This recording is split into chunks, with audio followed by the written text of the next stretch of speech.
Yesterday, obtained a complaint from the district attorney's office on tampering with physical evidence.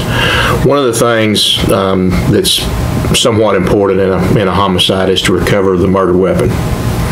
And in our interview with the defendant, he admitted to disposing of the gun in some body of water. He was very vague about it, but in conversing with the district attorney, we thought that would be an additional charge that would be appropriate in this case. With him having traveled to Arkansas, that makes it rather difficult to determine the body of water that weapon may have been thrown in? That's correct. I mean, he's not been totally truthful in this whole thing, and that's one of the things that we're looking at. We're also looking at, I think we've talked about this before, but I've been in contact with the Marshal Service in Sherman, and we're looking at getting some federal charges for him fleeing and crossing state lines to avoid prosecution. I think from talking to the Marshal Service that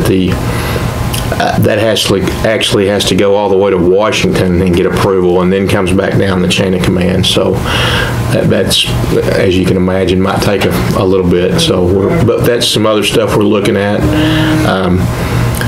It wasn't just, we had the unfortunate murder of Jonathan Young, but all these other, we arrested his girlfriend for hindering apprehension, and we made the statement that those that help him and disposing of, helping him hide or disposing of evidence, we're gonna take care of that in the justice system. So that's kind of what we're doing here. So are we intending to charge others with assisting him? Very possible. Very possible. We've not made that determination yet, but that is something we're talking about with the DA. Now, the obviously tampering with evidence and fleeing across state line would be felony? Certainly, the state charge of tampering with physical evidence is a felony 3, carries 2 to 10 years in a state penitentiary. I'm not exactly sure, because the Marshal Service couldn't quote it to me exactly what the penalty range is for the crossing state lines to avoid prosecution. We'll get that to you at a later date. But that's a federal charge? Yes, sir. And that would be federal?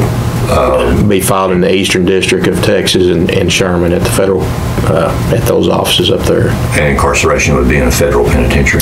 Yes, and I believe what would happen on that, the chain of events would be he would serve whatever time he's given in the state and then be transferred to the federal facility. And of course, that's subject to change. It could be vice versa, but right now I think our understanding is that's how it works.